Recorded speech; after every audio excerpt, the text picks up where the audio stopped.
Yo, yo, yo, what's good? It's your boy, man, Professor Miles. Back at you once again. Just wanted to come and say hello, see how you are doing. I hope all is well. So just give me a call back when you get a chance. Nah, man, that's my telephone voice when I'm calling and I'm on the phone. I'm like, yo, what's good? What's good?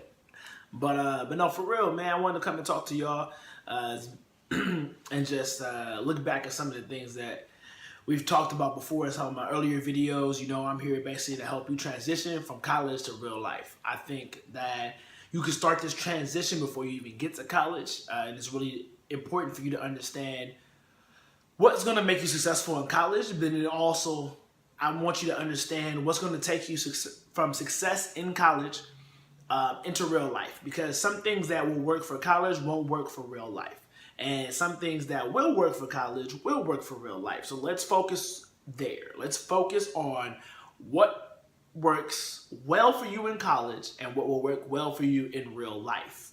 27 years old. My personal story is that I graduated from Crenshaw High, the top male in my class. I believed that with a 4.0 and perfect grades, the perfect academic resume, I was guaranteed to get a great job and be able to provide for my family. So I got to college. I really was kind of jealous of all of these party boys I saw in high school who really just were able to be like the cool guy their entire life, and I wanted that life. So I threw away the 4.0, traded it in for a 3.0, and went and partied twice as much as I studied. And we can classify that as a success or as a learning lesson. I say learning lesson rather than like failure or a bad decision. I just say, hey, there's a blessing and there's a lesson in everything I do. Most of my decisions are blessings, but man, them lessons can teach you a lot. And that's when I kind of realized in college that, life is going to teach you more than a class will ever teach you. And so that became kind of like a staple in my life at that point. I realized I graduated, I don't really know much about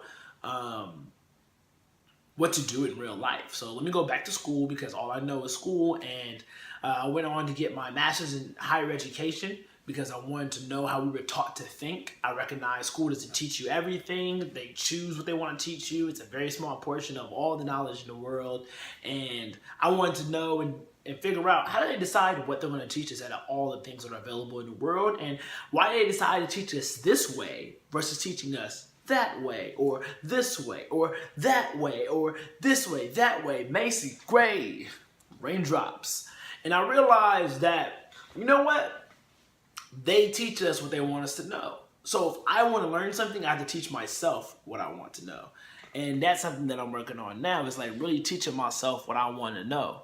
And I recognize that this is a journey.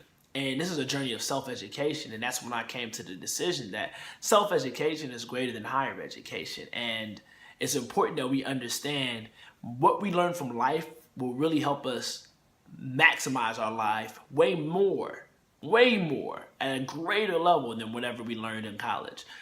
So I understand there's this story, there's this journey, there's this perception out there that go to college, get a good job, and graduate. That's the life to live. And I understand that will get you the basics. That will get you the minimum that you need to live a full life. But I'm not really out here for minimums. I'm here for maximums. I'm really here to see what's the most I can do, right? And I can say that, I've been achieving probably at 85% of my goals in life. And when I decide to chase that goal, I usually get there faster. So when I was in grad school, I decided, I'm living in Philadelphia. I'm getting this master's in education. I want to become a professor.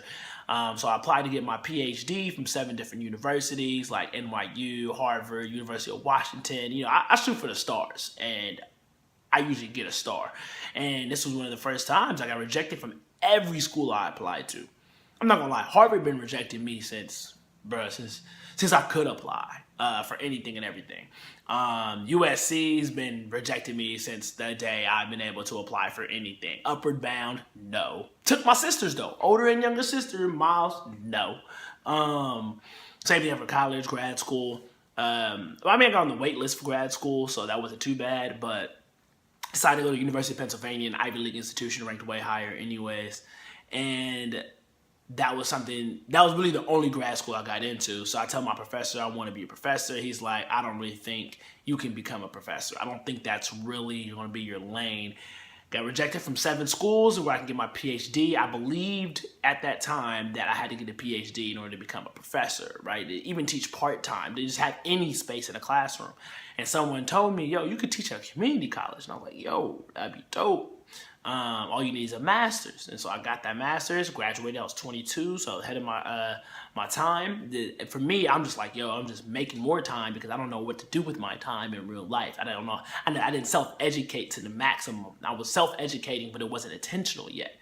And I go to Drexel University. I'm 23, become an advisor, academic advisor. I'm telling people how I succeeded through school. How the heck did I still pull off a 3.0 and get into an Ivy League grad school, despite the fact I threw away my 4.0 mindset? I decided to become a party boy instead, leaders of the fraternity. And I still did it. I still managed to succeed. And it was because I recognized the lesson and the blessing and everything. I mean, I was still searching for me. I was searching for a greater me. I was just searching in the wrong locations. I had an intentionality of becoming my best me. I just had a off perception of what I think best could and should be.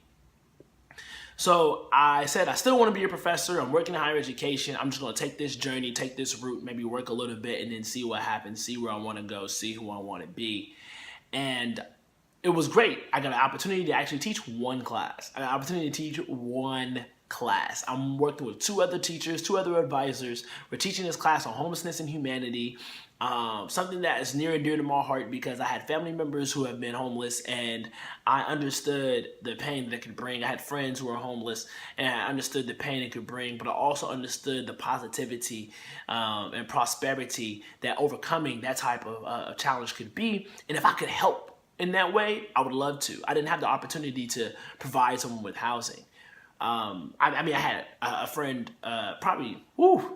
I think over the last 7 years, I've had a friend for 4 of those years who probably slept on my couch. And so I've always been helping. But I can't have everybody who's homeless on my couch. So I led this student group to do an alternative spring break trip. And that alternative spring break trip, we went to North Carolina every year for 4 years while I'm working at Drexel. And we built homes for refugees, people who were just homeless, down and out, and looking for a better opportunity. And the thing is, these were hardworking people. They had jobs. They just, if you one woman working as a registered nurse and you got 6 kids, I mean, you might end up being homeless. How you gonna feed them 6 kids, or you gonna pay rent? What you gonna do? What's your option? And Habitat for Humanity made both possible. And I think that was something that really touched my heart and my soul. But nonetheless, I had to teach one class in our course on homelessness and humanity. 5 classes, I got 1. It was a bi-weekly course. Killed it, bruh. I mean, I killed it. I was like, here's an activity, here's the lecture, here is reading, like everything that we need. Here's group work that you're not going to be graded for, because what do geniuses really hate? Group work that they're going to be graded for, because there's always somebody that's not going to put in the work. And I was always that kid in the group who actually put in work. I was like, yo, I can do the presentation, I can do the research, I can do most of this. Just help me put it together and make it look nice, because I don't have creative arts of the hands. I'm a performance art type of person. So it was great. I killed it, and that was in the winter quarter. So it was like January, February, March. For those of you on the quarter system, you know what I'm talking about. For those of you on the semester system, take your 2 semesters, split them in half. Okay, that's what the quarter system is. We go by seasons rather than going by these semesters. And I was offered in that fall, so 6 months later, I was offered in the summer, 6 months later, an opportunity to teach in the fall, which is about 9 months after teaching my first class. And that's when I went from being a guest lecturer, teaching one time for free, to being able to be an adjunct faculty member at the age of 24. Adjunct faculty by the age of 24. So that's something that has like completely changed my perception on life, because it showed me, you know what, the track most followed is not necessarily the track I have to follow. If there's a place I want to go in life, I can get there. And yes, there may have been a path that's already been created, but maybe that's not the path for me. Maybe that's not the way that I'm supposed to go. I might have a different journey. My journey might look differently. I mean, people get to the NBA in different paths. Some go through college, some go abroad, and some people just really make it up from N1. I mean, I've heard all these different crazy stories. And when it came to becoming a professor, the only people I ever saw was people who were complete geniuses in school, and they were like, oh my God, you're an undergrad, you have to teach this class. I took one class like that in UCLA, and this guy was like, oh yeah, man, you know, I'm a senior. I'm like, you're teaching classes? I'm a senior and I'm taking your class. Crazy. But I guess at that moment I knew it was possible. So whatever you see, you can believe, and whatever you believe, you can achieve. And so the power of life is, you know, if you can see it, you can be it. And I think sometimes we wait until we can see it physically. I mean, I waited until I saw somebody else who was an advisor teaching an entire course, and they let me teach one. If I would have went into the mindset and knew ahead of time I could be an academic advisor and teach honor seminars, at that point in time, I become adjunct faculty. I've gotten a second job as adjunct faculty in addition to being an advisor. And now it's like, yo, like I can do anything, and I can do it my way. I can do it the way that I think is going to work best for me.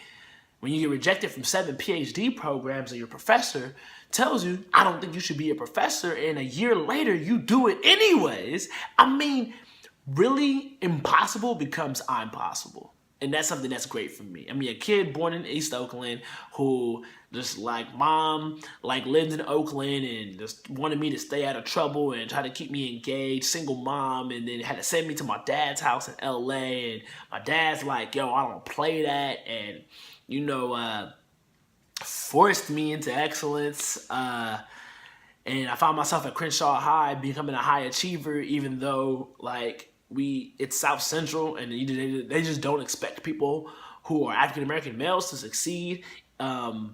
Did so anyways and defied the odds. And so defying the odds became a pattern, and going off to UCLA basically on a full academic scholarship because they just never seen a black guy from the hood like me achieve. Like we happen like once every 4 years, 4.0 coming out of Crenshaw. So that's something that was huge for me. And I took that same passion, drive, and consistency to the University of Pennsylvania, where I was, I think, the only black male under 25 attending the school.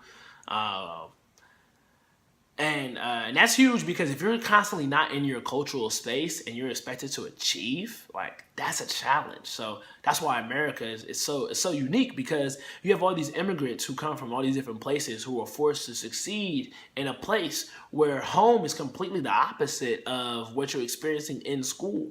And what you're experiencing in school, you know, regardless of your race and your class status, is completely different than what you're probably going to experience in real life. And so I took my experience of going to school and never quitting, setting high standards, and succeeding at that into my work life as an advisor. And that led me to be able to become an adjunct faculty member at the age of 24. That's why people call me Professor Miles. I mean, I'm Mr. Self-Education because I love what I've learned from life, and I'd rather be a professor of life than be a professor of school. And I think it's important that we understand that life shows you what you can do, and life shows you that anything is possible, but you got to push past your limits, and you got to be able to establish a system and values. My values, I work hard. My values, I set goals, I achieve them. My consistency and proven track record is that if I set in a goal, I usually achieve it much faster than I plan to. So I want you all to be great. I want you all to strive and do what you can do and do the best that you can do. If you want to talk to me about school and how to make it through school and how to achieve, I mean, I can do that. I can help you with that. Let's just talk and have a conversation. Leave a comment below if any of this is inspiring you, if any of this sounds like your story, if any of what I've said sounds like something that you want to do. I mean, you want to learn how to travel a road, ask somebody who's already traveled it. Matter of fact, ask your boy, I paved it. And that's something that I want to be able to continue to do, is help people And that's something that I constantly do. I'm speaking at a bunch of different schools. So if you want me to come to your school and speak and tell this story, I mean, I can do this story, but I also got activities, diagrams. I mean, all of it's pretty much in my book. Self-education is greater than higher education. Oh, it's right here. Yeah. So right there, in that book, you can buy that book. It's cheaper to just get the book off of Amazon than it is to have me come and speak. It's cheaper to just play this free YouTube video than to have me come and speak. But if you're about that greatness, if you're about achieving that next level and you want this in-person heat, I got you, right? You already have a flame. I'm just going to add some wood to it. And I'm going to show you how you can add wood to yourself and break down the process of excellence that I've seen in my life that's helped me achieve. I mean, there's a million stories out there. There's 6.9 billion people out there. I think mine can add value to yours because you're on my page for a reason, and I don't believe in accidents. So let's not continue to live life waiting for accidents, good accidents to happen to us. Let's live our life with intentionality, because that intentionality to find myself, that intentionality to become greater, that intentionality to be a professor is what has saved my life time and time again. And the fact that I had that positive mindset to find the lesson or the blessing in everything allows no negativity to really rest in my life too long, even if I create it myself. That's a whole nother conversation. So I'll talk to you about that later, man. It's your boy, Professor Miles. You can just call me Miles. Follow me on IG as Mr. Self-Education. Follow me on Twitter at Mr. Self-Education.